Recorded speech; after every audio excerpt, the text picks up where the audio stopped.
name is Geerdink. I live in the Netherlands and I am working as a technology lead or lead data engineer as an independent consultant, currently at Randstad. And I have my own company called iZonic. I built my career actually around big data and AI, starting from the old days where it was all scientific and a bit obscure and no data science yet, but there was machine learning. And so I'm trying to apply those concepts now in my day-to-day work. Today I'm going to talk about a specific type of problems, streaming data. And I will try to explain to you what the concepts and the architecture and some of the technology is that you can apply when you're working with streaming data in.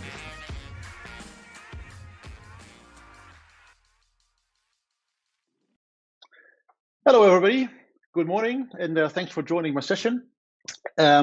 Broadcasting live from Utrecht in the Netherlands, and I'm going to talk to you about streaming data processing.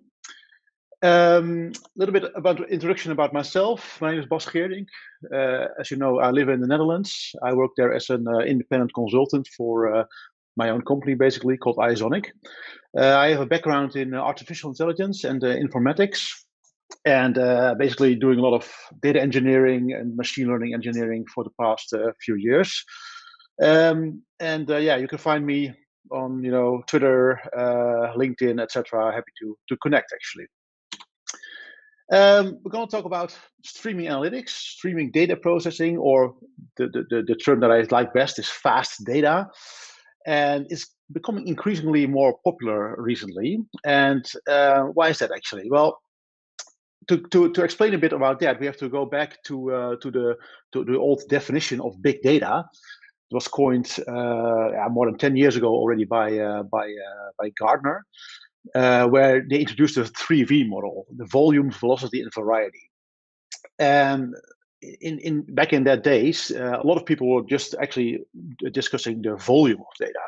We were talking about big data. We're talking about massive amounts of data that we're storing in a big Hadoop cluster or in another technology in some way. But actually, big data also means that you can process large velocities of data. So when you have a streaming event source that comes in with, massive amounts of data per second, for example, they're also talking about big data. But for long periods of time, it wasn't actually possible to analyze that in an efficient way, because the hardware, the software wasn't good enough. But recently, there's been quite a change, and there's been an increase in interest also in this kind of use cases. For example, I have listed a few here that I've come across recently. I worked in finance a lot in a bank where actually the payment data has to be processed in real time. For example, to do fraud detection or to do something else that's interesting with the payments that are arriving, of course, continuously in a bank, but also any kind of marketing use cases that are real time are very interesting for streaming data use cases. So you analyze click streams, for example, in real time to predict and to recognize trends and to predict where customers are actually interested in, for example, to make a recommendation for a next best action, to make a recommendation for example, their next purchase. Basically any situation that you can find where you have event-based data streams. So we're not talking about streams like that are, for example, video streams of Netflix, of YouTube, but event-based streams is called streaming data processing. And there's a certain pattern to that, as you can already see. The common pattern of when you want to analyze these streams is basically a three-step approach. Because if you're really handling massive amounts of data, then the first step is actually what you do is try to reduce this amount of data in a bit of a sensible way.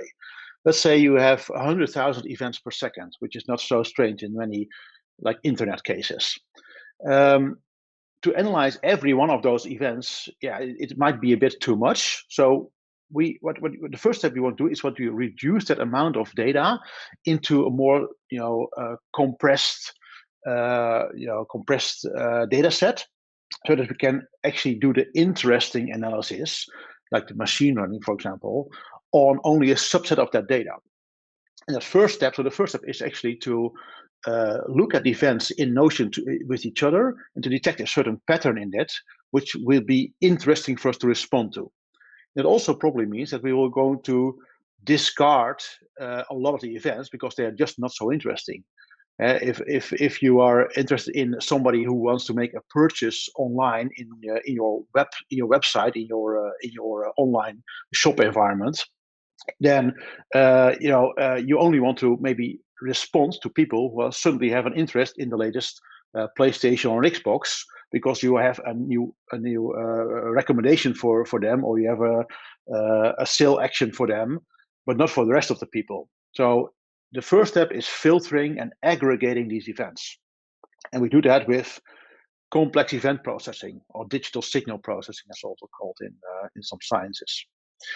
So once we have reduced that to maybe the size of like 1% of the data, then we can actually determine, okay, what is something interesting is happening. We detected a pattern that we want to respond to.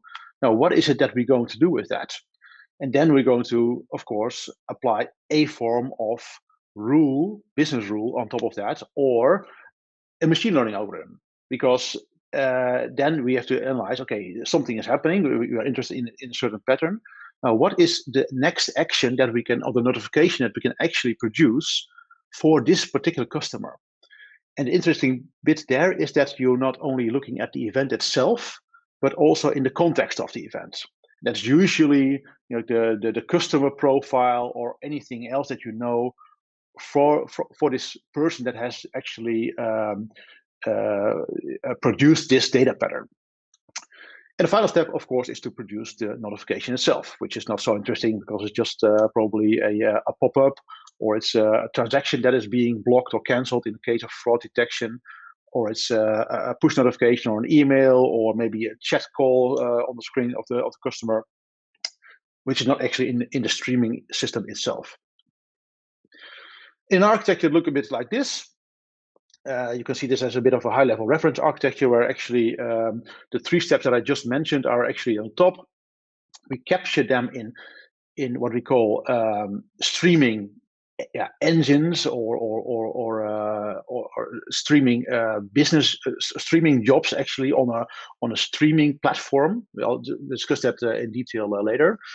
And the events themselves are hosted on an event bus. And usually that's something like Kafka that you can use in the open source world. So your streaming engine is basically processing events from your Kafka bus, applying the rules, the code, the logic that we just described, and writing it back to the event bus. All that is being done just to produce the level of low latency and high throughput that we want to acquire. If we would have other systems in between, then it will probably reduce the amount of performance that we can get in these kind of systems, because it's all about performance. It's all about low latency. But there's one, of course, step that we have to, we'll say, reach out or query an external data source, and that's where I just explained in the second step, where we're going to enrich the event data with the context of a customer, for example. And that's the arrow that you see in the middle, where we query some kind of database, a distributed cache, for example, a fast database that has to be clear to get this context for this customer. One other thing is that once we produce a notification that actually leads to an event that is interesting for our machine learning algorithms, then we can. What would be very valuable is actually also to include this feedback loop. That's the arrow that I drew back into the machine learning cluster in this moment, because of course that's what data scientists want to do. They want to learn on the feedback of their customers. So if you produce an action, a notification, for example, a suggestion to buy something or a suggestion to click something, it will actually be very valuable to immediately know if the customer has clicked on that, which actually would indicate that we have made a good prediction, so that would strengthen our model. If the customer has not clicked on it or has actually swiped it away or has ignored this notification, it's also valuable information, because that means that we can tweak and tune the models a little bit to make a different kind of recommendation in the next cycle. So in terms of technology, when we talk about streaming data processing, there's what I said, that there's been quite a good evolution in the last couple of years when it comes to technology. I just highlighted a few of the possible stacks that are out there nowadays. I started working with Flink a couple of years ago. It's an open source framework which is really good in streaming data analysis. It's super fast and easy to use. But also Spark has actually caught up into this paradigm, into these options quite a lot recently. So they have a framework now called Spark Structured Streaming, which is also capable of high throughput, low latency, etc. And also, if you work, of course, in the cloud, then the companies like Microsoft and Amazon have also built their own streaming data engines that you can work with. In terms of the databases, what I said, when you're working with streaming, you have to find something which you can read from very quickly. So any form of NoSQL database usually is good. And in terms of machine learning, I also see a lot of evolution here, where machine learning is not, the tools and the frameworks that we use for machine learning are not just targeted anymore at the big data, high volume kind of use case, but also for streaming use cases. And that you can see that by, for example, that machine learning algorithms themselves are becoming much more efficient to train and to score, and also the way that we can represent them, that we can actually store and transport the models, is becoming much more mature in this area. Okay, we're going to do a bit of a deep dive into streaming data processing, because you know a bit now about the concepts, about the architecture for that. But how does it actually work? Well, what I already said, what a streaming data application would just be an ever running job, what we call a streaming job, which runs in a form of a cluster. So in the example of Flink, but also Spark, if you're familiar with that, that's the same. You have a cluster that is basically running continuously, and you can deploy jobs to that perform a certain action for you. That analyze a piece of data for complex event processing, or do a piece of machine learning for you, and that also will be running continuously. So rather than, of course, you have to, if you are familiar with batch processing in big data, the mindset shift is that there's no start and end anymore. It's ever running. It's a continuously never-ending stream. While this is happening, while your data is being processed, which you already saw in architecture, what actually happens usually is that you have a job that is event bus in and out, basically. So with maybe a few side steps in between, but most of the streaming data engines that are out there grasp data from an event bus like Kafka, and also write it back to that again to do their thing, to do their piece of business logic. Some examples of a Flink job. Well, a Flink job is just a Java application. Flink itself is built in Java, but it has interfaces for also for Scala. And if you build a Flink job, it's just a jar file that you can publish to a running Flink cluster. To set it up, you just have to import a few Maven dependencies, and then your main app basically is a Flink job. It will be recognized in your Flink cluster as a Flink job. So once you have that, you start, of course, with the first step, and that is consuming your events. Consuming your events from a stream, from an event bus, in this case Kafka. Well, in the Flink examples that I have here, you can see that's actually also relatively easy to do. But because Flink out of the box comes with consumers and producers for Kafka. So this example that I have here, there's already a streaming execution environment, which is the main like context there of your Flink cluster. And what my code here is doing is actually deserializing events from Kafka, because it's usually serialized in a certain form. Maybe it's for example Avro or maybe even JSON. That's also possible, but not so efficient. The way you deserialize the data, and then you can actually work with your event as if you were actually just programming against a list or a collection of events. Not entirely, of course, the same, but because your collection is never ending. It's actually indefinite. But you can actually see that the example of the methods that I put here, Flink has the interface programmed in a way that you can actually just write as if you were programming against an array or a list, because you can filter, you can map, and you can do pretty much the things that you want to do when it comes to simple data processing. And the beauty, of course, of these kind of frameworks nowadays is that all the complex things, all the complex distribution of data, for example, is being taken away from you, is abstracted in the Flink job itself.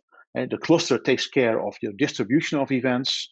It takes care of all the performance measurements, and you just are left with programming the code in a way that is readable and understandable for you. Well, you have to do a few things to configure your job in the right way, and one of the things is parallelism, because again, if you look at our example of processing, let's say 100,000 events per second, you cannot do that on one node, on one machine anymore. So we have to find a way to distribute and parallelize our data. That does not really go automatically, because we have to specify the let's say the data field or something in the event itself on which basis your data will be parallelized. And the example here I have is for Flink we use a key by function for that. And in this example, I have a key by customer ID.head, which is the first character of customer ID. Well, you assume that a customer ID is just a random string of digits, a random number.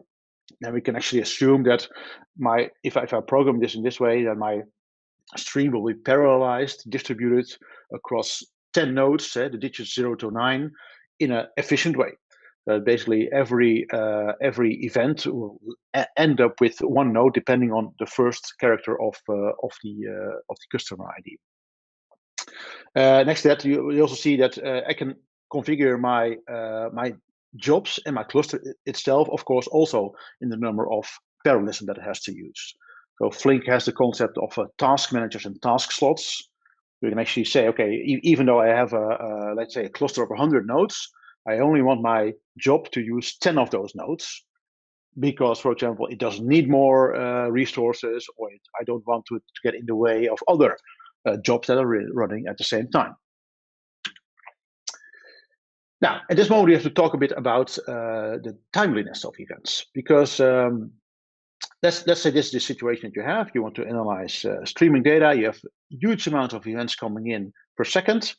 You've distributed and parallelized your data. You're connected to Kafka. That's all very nice. And now you want to do something with for example, a complex machine learning algorithm where you would analyze how many you want to make a prediction of where a customer is interested in, or whether a transaction is maybe a fraud case. Well, what usually comes into play very soon is that you want to look at the order of events, and for that you need to look at the timestamp of events. In the old days, I would say, old days is like 5 years ago, but okay, it was actually very difficult to grasp in which order events were arriving.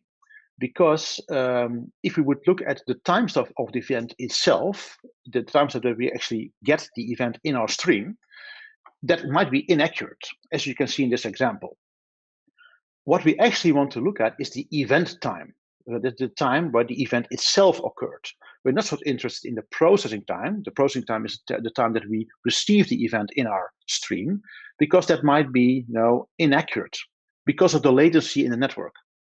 And there's always a bit of a delay from the time that event is generated. For example, somebody really clicked a URL in his browser till the event, till the time that we process the event in our data stream. And that's the processing time. And you can see in this example, there's this one event in the middle, which has actually arrived at a later time than the event that should have arrived before that. Well, if you find this a bit confusing, remember Star Wars. The Star Wars movies that we have seen here on Earth, basically, were also in a different order than they happened in the Star Wars universe. So that means that they were actually also out of order, and they had a different event time versus processing time.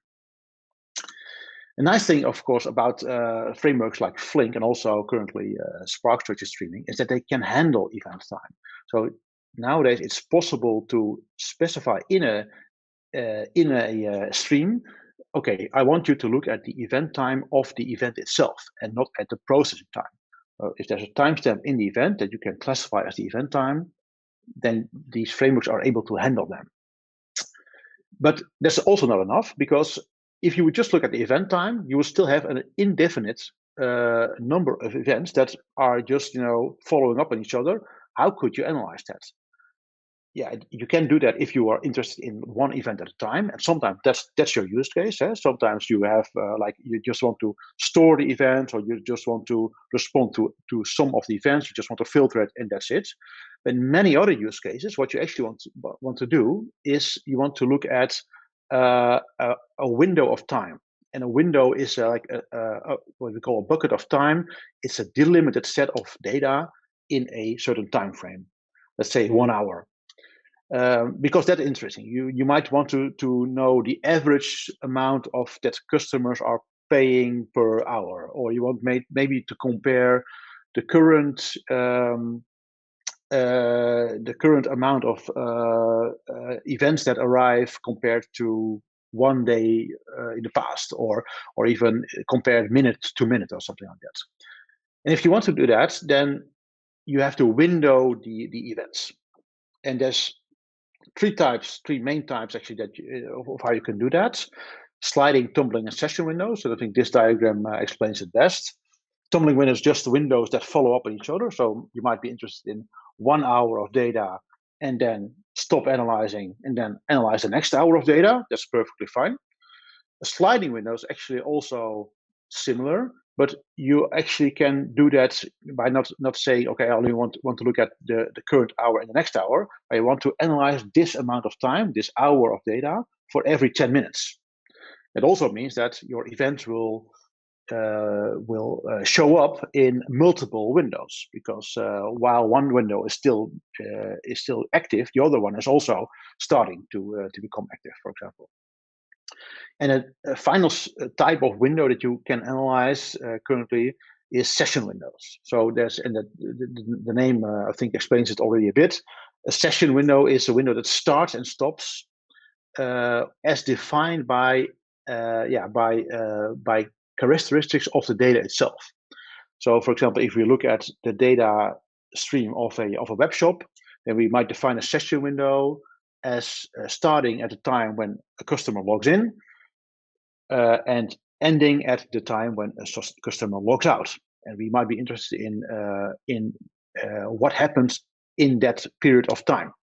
And that's the size of that window, of course, is different for every customer, because sometimes people are spending 1 hour in a shop to go for clothing or something like that, and sometimes they are only spending 1 minute because they know already what they can buy.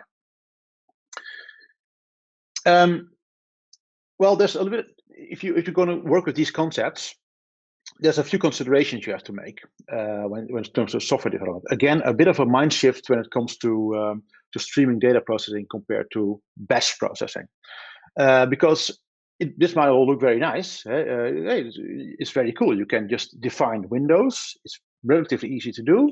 You can, and then you have very useful use cases at your fingertips. You're saying, for example, oh, okay, let's compare this hour to all the hours of the past day, or let's just do all kinds of fancy trend analysis, etc. That's indeed the case. That's true, but everything comes with a cost. And when you're really handling a decent amount of data, like thousands of events per second, you also have to realize that these events are all being stored in memory while your data keeps on coming in, and while your event has not been closed yet. And also, if you want to compare, for example, one window to another window, what are you going to do with the window that has already been passed, been analyzed, been aggregated, but still want to compare it with another window? You probably have to store it somewhere in a cache, for example, like that. So basically, it means that everything that you do comes with a cost in terms of memory management, in terms of disk management, in terms of performance and latency. And there's one other thing that is interesting to note when you're working with the concept of windows, and that is the timing. Because and we have to go back to understand it. We have to go back to the concept of the event time. Remember that we are interested in the event time. We're interested in the time that the event actually took place, rather than the processing time that we get the event in our streaming engine.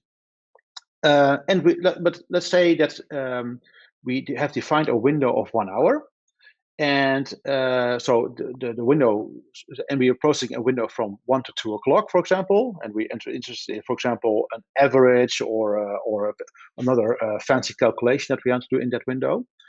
But an event arrives at 1 second past 2 o'clock. Then we cannot actually be sure if that event should have belonged to the previous window from 1 to 2 o'clock, or into a new window. We first have to evaluate the event time for that window. And if the event time is actually 1 minute or 1 second past before 2 o'clock, it should have belonged to the previous window. But that's a bit strange, because we've already said the window is from 1 to 2 o'clock, and it's actually already passed. We already started calculating or evaluating the window. So what we actually would want to do is not direct. If a window has passed, if a window has been completed from, let's say, 1 to 2 o'clock, we want to wait a little bit, let's say a few seconds, before we actually start calculating the window, because we know that since we're looking at the event time, windows or events can still arrive at a late time, while they should have belonged to the previous window.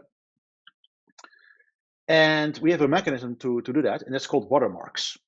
So watermarking is nothing less. You might have seen it already in some scientific papers or something like that, but it's not so complicated actually at all. It's just a bit of slack, a bit of waiting time that we build into our stream to allow a window to be calculated.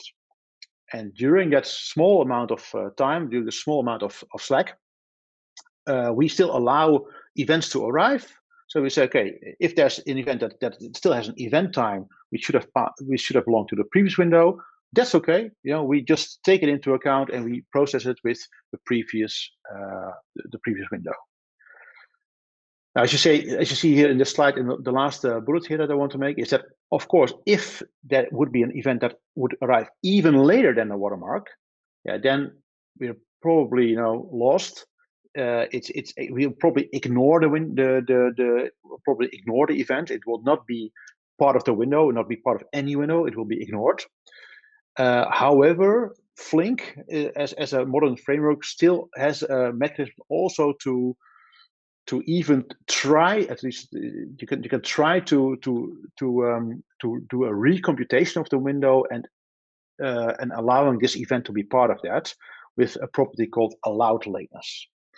But okay, that's already a bit far-fetched. Remember that watermarking is just a way to make sure that your windows are able to deal with event time and will not ignore any event that arrive a little bit later.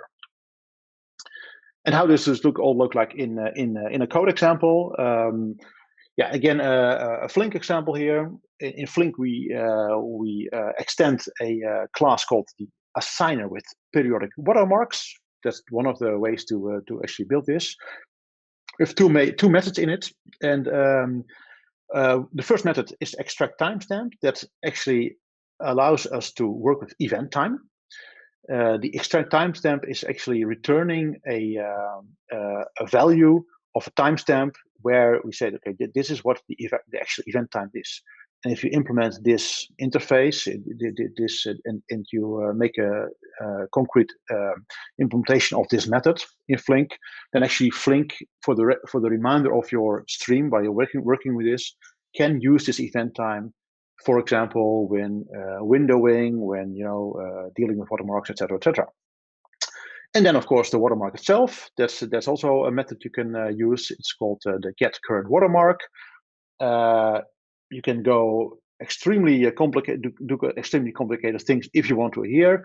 But in this example, I just set the watermark as a system time, which is of course maybe not so efficient because system time comparing that to event time might be a bit tricky.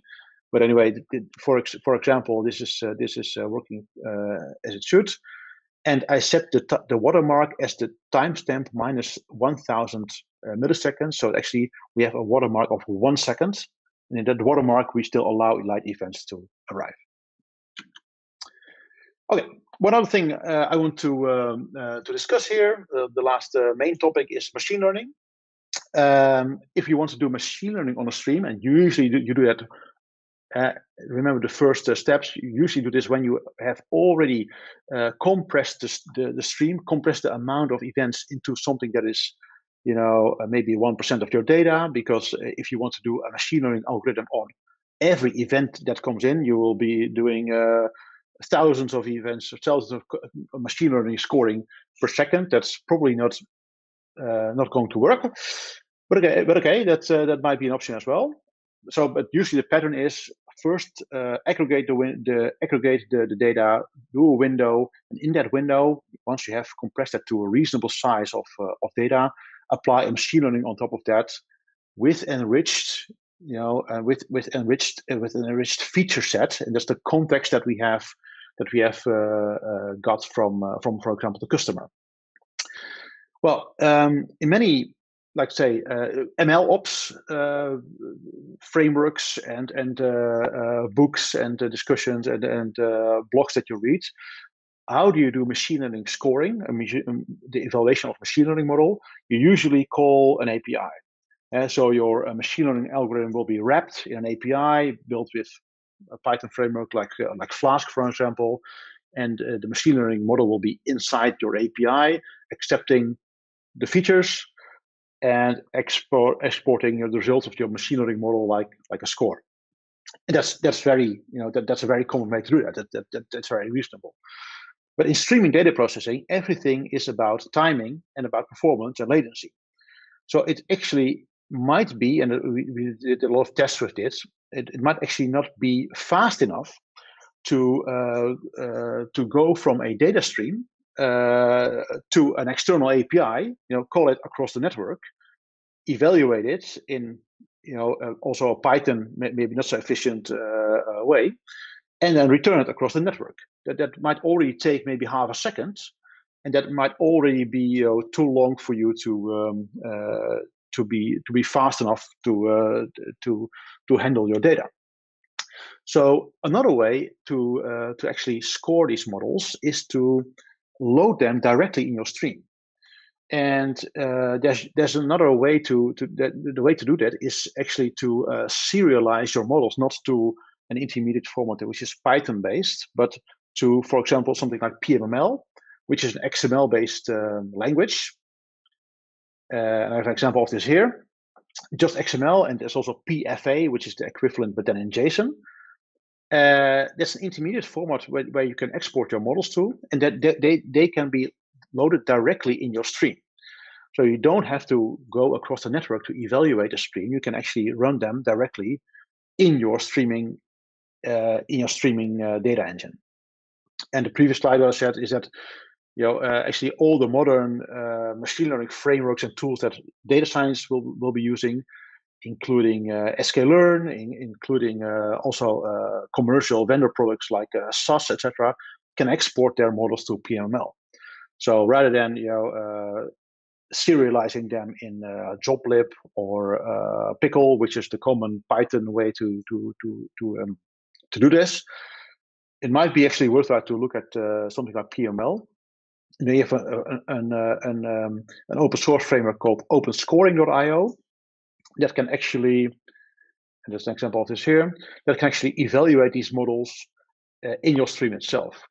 So once you have lazily loaded, so to say, your models as a PMML model, they're ready for you to be evaluated. And this code example, I'm just processing the input fields for the model because they're all defined in the model itself. The actual scoring of the model is done with the function called evaluate, and then what comes out is a set of target fields with the resulting scores out of it. Okay, that brings us close to the end of the session. I was hoping to give you a bit of the insights of the typical things for streaming analytics, for streaming data processing, what a common pattern is, and some tools for the job.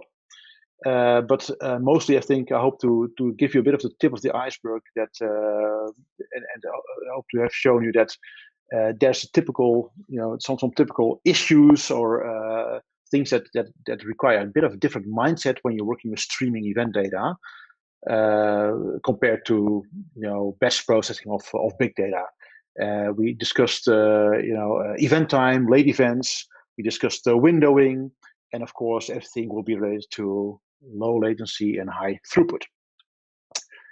If you want to know more about this, then I would recommend to read a few articles that really go into the concept of all these kind of things. There's an article called Streaming 101, and there's a paper of Google called Google Data Flow, where a lot of these concepts are also explained. And Google has actually built a quite nice tool set around this. And there's also a course just recently that I participated a little bit in of the TU in Delft. And finally, my own code and presentations, etc., and some examples are also available on GitHub. That brings me to the end of this session, and hope you enjoyed it. And I think I can switch to the Slido tool now to see if there are any questions left. Let me check. Right.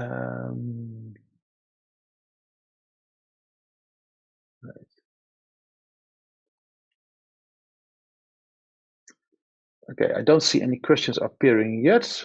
Victoria also says no questions. Okay, if there's no questions, then let's conclude the session. I would like to thank you all for joining.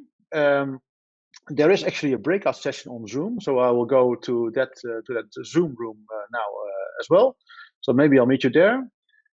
Otherwise, you probably know where to find me on LinkedIn or something, or Twitter. And thanks again for watching, and enjoy the rest of the conference. See you.